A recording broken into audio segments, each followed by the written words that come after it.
لکھتا رہا. جب اس کی عمر 70 سال کو پہنچی تمام دستخطوں کو اور تمام کاغذوں کو اپنے سامنے رکھ کر مالک کائنات کی طرف ان لوگوں کی طرف متوجہ ہو کر کہنے لگا لوگوں بڑے اشعار لکھے, بڑی منقبت لکھی, بڑی نعتیں لکھی, بڑی غزلیں لکھی. مالک کائنات کی قسم 40 سال سے اشعار لکھتا رہا لیکن 40 سال گزر گئے. میں آقا کی سیرت کے کسی ایک پہلو کو بھی مکمل بیان نہیں کر پایا.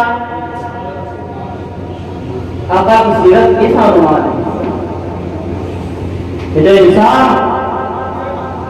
اس سمندر میں جتنا چاہے لوٹا مار دے. شعراء اذا بیٹھے ہیں, ایک کو پتا ہے کہ شعر کا انداز کیا ہوتا ہے. شاعر ایک چھوٹے سے لفظ کے اندر بڑی بات بیان کرتا ہے,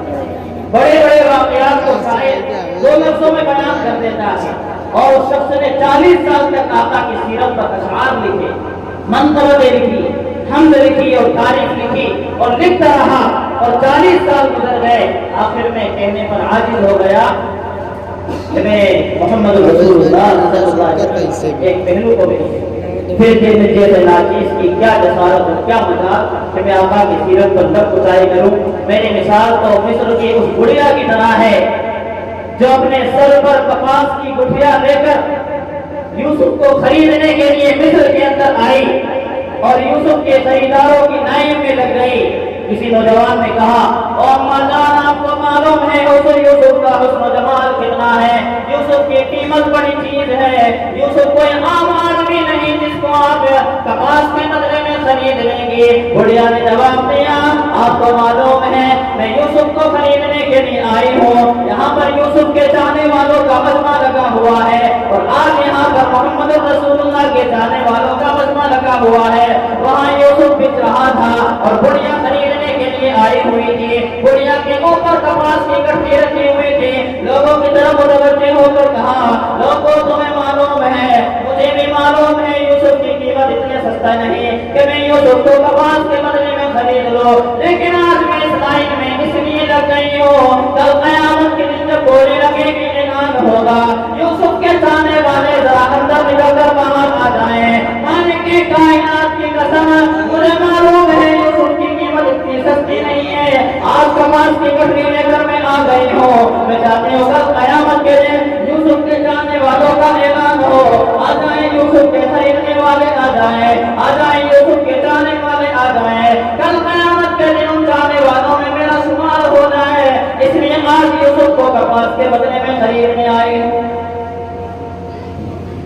بس اسی نسبت سے میں بھی یہاں بیٹھ گیا کیونکہ آقا کی سیرت کو میں بیان نہیں کر سکتا اور آقا کی صورت کو کوئی آنکھ بھر کے دیکھ بھی نہیں سکتا. وہ کمال وہ جمال مالک کائنات نے عطا کیا ہے. کاش کہ میری نسبت آقا کی سیرت کو بیان کرنے والوں میں ہو جائے اور آپ کی نسبت آقا کی سیرت کو سننے والوں میں ہو جائے اور قیامت کے دن یہ اعلان ہو میدان محشر کی سختی کے اندر کہ آج اس سختی میں ان لوگوں کو موتیوں کے ممبروں پر بٹھایا جائے جو محمد رسول اللہ صلی اللہ علیہ وسلم کی محبت میں دور دور سے مسرور ہو کر اپنے آپ کو مسرور کر کے سارے کام کاج کو چھوڑ کر دین کی قربانی دے کر نرم نرم بستروں کو چھوڑ کر محمد رسول اللہ صلی اللہ علیہ وسلم کے تذکروں کو سننے اور سنانے جمع ہوئے تھے. آج ان لوگوں کا شمار اہل جنت میں ہو جائے, بس یہ اعلان قیامت کے دن ہو جائے تو انشاءاللہ ہم سب کا بیڑا پار ہو جائے. دعا کریں کہ اللہ تعالیٰ ہم سب کو اسی نسبت کے ساتھ زندہ رکھے, اسی نسبت پر مارے. قیامت میں جب کسی تو آقا کے وفاداروں کے پاس شمار ہو,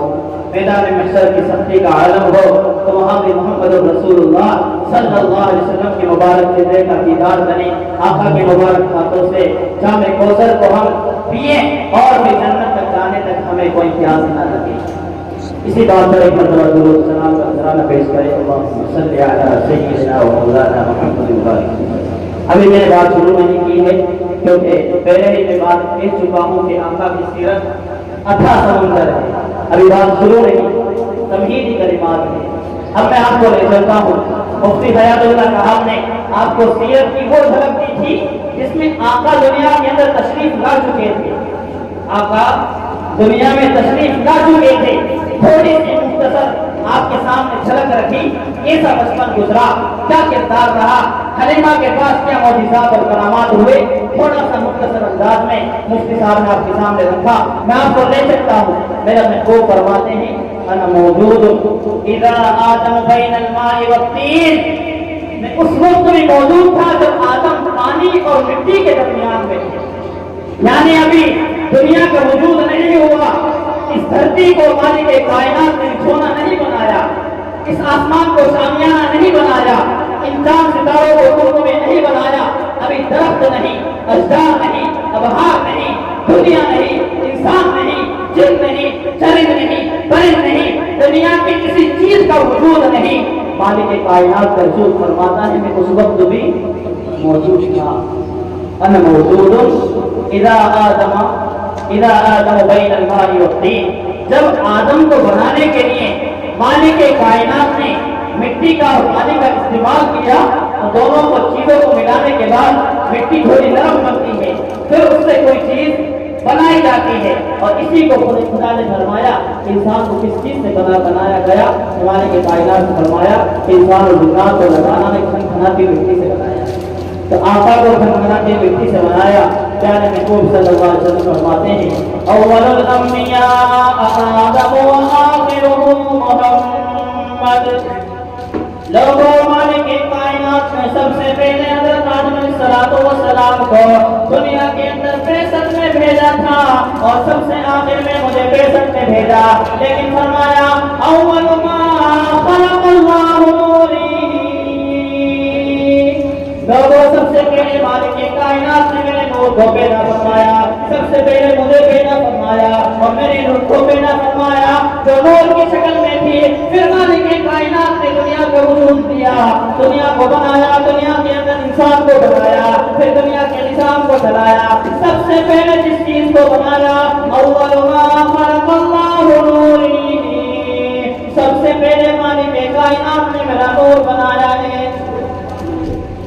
اب آپ کو لے چلو، ابھی دنیا کا وجود نہیں ہوا، ابھی دنیا نہیں بنی، اس دنیا کے بنانے سے پہلے ہمارا عقیدہ یہ ہے مالک کائنات نے سب سے پہلے محمد رسول اللہ کا نور بنایا، تمام روحوں کو پہلے ہی بنا دیا، اس دنیا کے پیدا کرنے سے 50,000 سال پہلے مالک کائنات نے روحوں کو پیدا کر دیا، اور پھر ایک پروگرام رکھا۔ آج ہمارا پروگرام جلسہ سیرت النبی صلی اللہ علیہ وسلم، آقا کی شان یہاں پر بیان کی جا رہی ہے، آقا کے مقام پر ہم نے آج پروگرام رکھا کہ آقا کی سیرت پر پروگرام کرنا کوئی عام نہیں بلکہ خود مالک کائنات کی سنت ہے۔ سیرت رسول پر پروگرام کرنا کوئی عام بات نہیں بلکہ سنت اس کی ہے، مالک کائنات کی، خدا کی سنت ہے، کیونکہ خدا نے بھی مقام مصطفیٰ کے عنوان پر پروگرام کیا اس وقت جبکہ ہم سب کا وجود نہیں تھا۔ مبارکباد ہے ان لوگوں کے لیے، ان نوجوانوں کے لیے جنہوں نے آقا کی نسبت یہ پروگرام رکھا۔ اب دیکھیے آپ کا عمل کس کے عمل سے ملتا ہے، آپ کا یہ کام کس کے کام سے ملتا ہے۔ مالک کائنات نے دنیا کو وجود نہیں دیا تھا، تمام روحوں کو پیدا فرما دیا، پھر تمام روحوں کو پیدا کرنے کے بعد ایک پروگرام رکھا، ایک وعدہ تمام روحوں سے لیا، ایک ایگریمنٹ لیا، ایک وعدہ لیا، اور تمام روحوں کو جمع فرمانے کے بعد فرمایا الستُ بربکم قالوا بلی شہدنا، مالک کائنات نے فرمایا او لوگوں میں نے تمہیں پیدا کیا، سچ بتاؤ کیا میں تمہارا پروردگار نہیں، کیا میں تمہارا پالنہار نہیں، کیا میں نے تم کو دنیا کا وجود نہیں دیا، کیا میں نے تم کو پیدا نہیں کیا، ہم سب نے وعدہ لیا تھا۔ قالوا بلی شہدنا، بولا آپ ہی نے ہم کو پیدا کیا، ہم اقرار کرتے ہیں اس بات کا، ہم گواہی دیتے ہیں اس بات کی، مالک کائنات کی قسم آپ ہی نے ہم کو پیدا کیا، دنیا میں پھیلنے والا بھی تو ہی ہے، ہم کو پالنے والا بھی تو ہی ہے، ہم کو جلانے والا بھی تو ہی ہے، موت دینے والا بھی تو ہی ہے، موت دے کر دوبارہ سے زندہ کرنے والا بھی تو ہی ہے، ہم اس بات کی گواہی دیتے ہیں کہ آپ ہمارے پالنہار ہیں۔ ایک پروگرام یہ ہوا جس میں ہر خاص اور عام لوگوں کو جمع فرمایا، اس میں کوئی خصوصی اور عمومی لوگوں کی حد نہیں تھی، ہم سب بھی اس کے اندر جمع تھے۔ ہم نے بھی وعدہ کیا ہے مالک سے کہ دنیا میں جا کر تیری ہی عبادت کریں گے، تیرے ہی سامنے پیشانی کو رگڑیں گے، تجھی سے دکھڑا سنائیں گے، تجھی سے اپنی حاجتیں منگوائیں گے۔ یہ وہ بات ہے کہ دنیا میں آنے کے بعد دشمن نے اتنی محنتیں کی کہ ہم دشمن کے چکر میں آ کر اپنے وعدے کو بھی بھلا دیتے ہیں۔ رات دن وعدے کرتے ہیں، وعدے توڑتے ہیں، رات دن نیتیں ہوتی ہیں، چغلیاں ہوتی ہیں، برائیاں ہوتی ہیں، حسد ہوتا ہے، بغض ہوتا ہے، نفرتیں ہوتی ہیں، اور نام محمد رسول اللہ کی طرف منسوخ کرتے ہیں۔ دوستو عزیزو، یہ ہمارے لیے بڑا ہی ایسا عجیب حالات ہے کہ ہم محمد رسول اللہ کی طرف نسبت کر کے اپنے آپ کو خدا کا بندہ کہہ کر ہم کام وہ کرتے ہیں جس سے شیطان خوش ہوتا ہے۔ یہ ہمارا کام ہے۔ پھر مالک کائنات نے ایک دوسرا پروگرام رکھا، ایک پروگرام تو یہ ہوا جس میں ہم سب بھی شریک تھے، اور ہم سے ایک ایگریمنٹ لیا، ایک وعدہ دیا کہ میں تمہارا پروردگار ہوں، میری ہی عبادت کرنا۔ دوسرا پروگرام رکھا، اور اس پروگرام کا عنوان مقام مصطفیٰ رکھا۔ جس طرح سے آج پانیگاؤں کے نوجوانوں نے اس پروگرام کو سجایا، اس کا عنوان سیرت النبی رکھا، مقام مصطفیٰ رکھا، تاکہ اس کے اندر آقا کی شان بیان کی جائے، آقا کی سیرت بیان کی جائے، آقا کے کمالات بیان کیے جائے، آقا کے اقوالات بیان کیے جائے، آقا کے جذبات بیان کیے جائے، آقا کی سیرت کو بیان کیا جائے۔ مالک کائنات نے ایک پروگرام رکھا، اس پروگرام کا نام مقام مصطفیٰ رکھا۔ میری بات پر اعتراض ہو، قرآن سے دلیل دیتا ہوں۔ چنانچہ مالک کائنات نے قرآن کے اندر اس واقعے کو بیان فرمایا اور فرمایا وَإِذْ أَخَذَ اللَّهُ مِيثَاقَ النَّبِيِّينَ لَمَا آتَيْتُكُم مِّن كِتَابٍ وَحِكْمَةٍ ثُمَّ جَاءَكُمْ رَسُولٌ محمد رسول اللہ صلی اللہ علیہ وسلم کا ڈنکا بج رہا ہے۔ آقا کی سیرت مالک کائنات بیان کر رہا ہے، آقا کے مقام کو مالک کائنات بیان کر رہا ہے، اور اس پروگرام کے اندر مالک کائنات نے خصوصی لوگوں کو رکھا۔ ایک ہماری مجلس بھی لگتی ہے، ایک عام مجلس ہوتی ہے، خصوصی مجلس ہوتی ہے، لیکن یہ مجلس خصوصی مجلس تھی، اس میں ہم جیسے گیرے لوگ نہیں تھے۔ اس مجلس کے اندر صرف اور صرف ایسے لوگ تھے جس کی زندگی میں کبھی کوئی خطا نہیں ہو سکتی، جو معصوم اور پاک ہیں، جن کا مقام دنیا کے اندر فرشتوں سے افضل، دنیا کی ہر مخلوق سے افضل، جو گناہوں سے پاک، خطاؤں سے پاک، غلطیوں سے پاک، مالک کائنات کے فرمانبردار انبیاء کرام علیہ السلام کا نبیوں کو جمع کیا، پیغمبروں کو جمع کیا، رسولوں کو جمع کیا، اور سب سے ایک وعدہ لیا، ایک ایگریمنٹ لیا، ایک وعدہ لیا، ایک پیمان لیا۔ وہ کیا تھا؟ فرمایا مالک کائنات نے تمام نبیوں کی روحوں کو جمع فرمانے کے بعد، اور انبیاء اور پیغمبروں اور رسولوں، میں تم سب کو دنیا کے اندر بھیجوں گا، اور دنیا میں بھیجنے کے بعد تمہیں کتاب عطا کروں گا، تمہیں حکمت عطا کروں گا، تمہیں علم عطا کروں گا، تمہیں تقویٰ عطا کروں گا، کسی کو نبی بناؤں گا، کسی کو رسول بناؤں گا، کسی کو پیغمبر عطا کروں گا، سب کچھ تمہیں دنیا کے اندر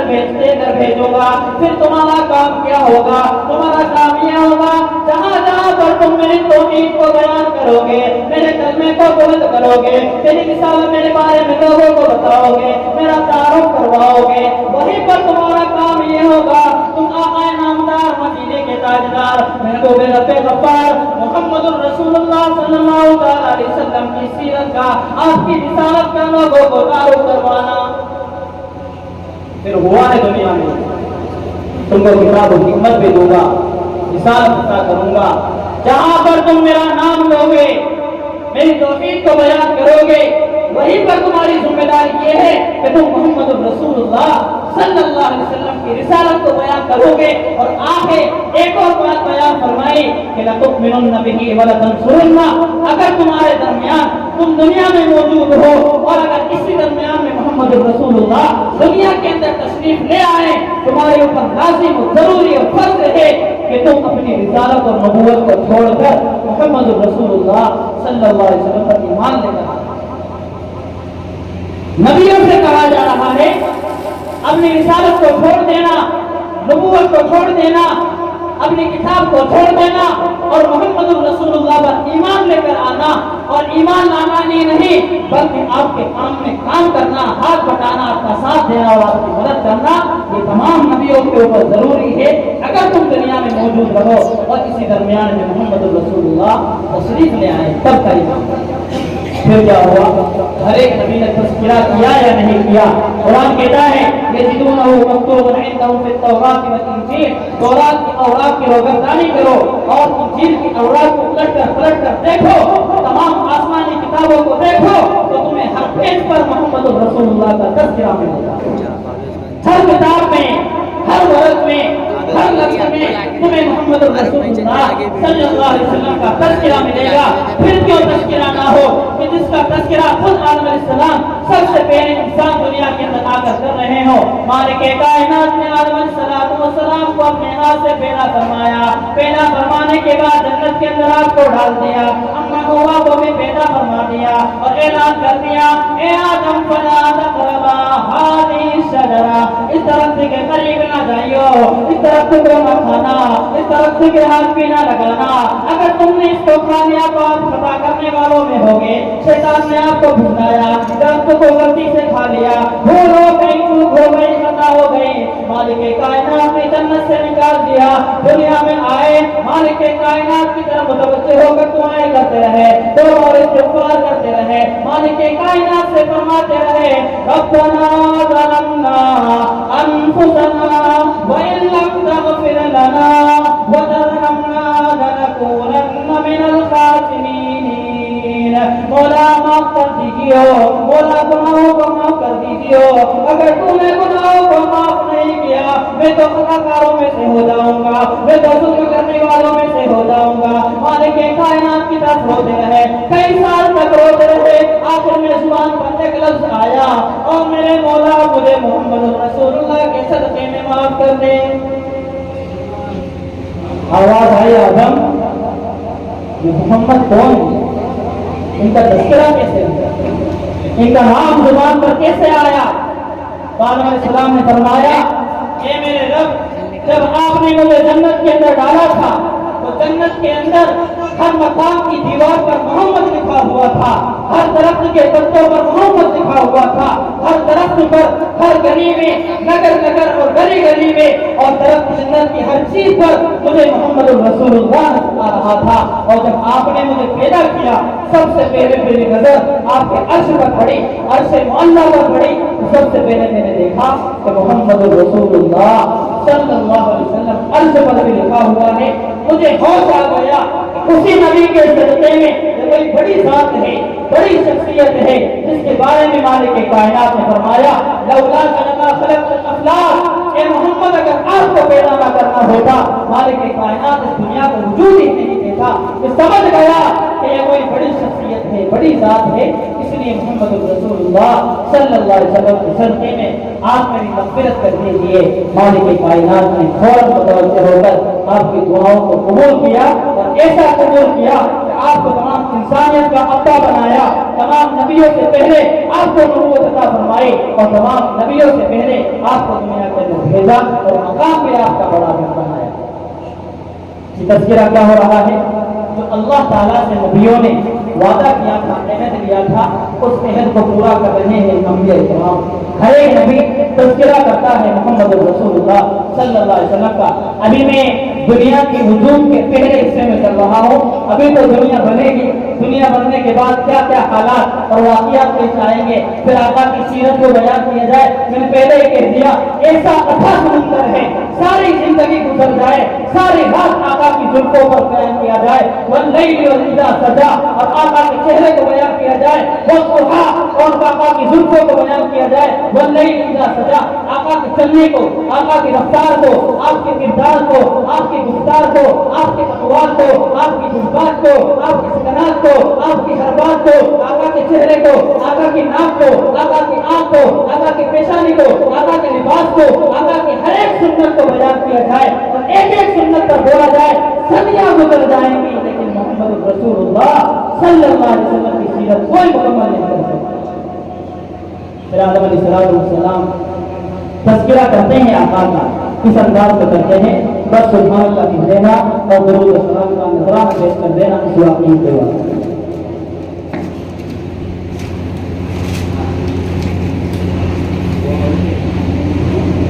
تو یہ بات تو نہیں ہوئی، نیند کا حکام تو نہیں ہو رہا ہے؟ تھکان ہے لوگوں کے چہروں پہ نظر آ رہی ہے، ذرا سا مسکرا کے سبحان اللہ کہتے ہیں اور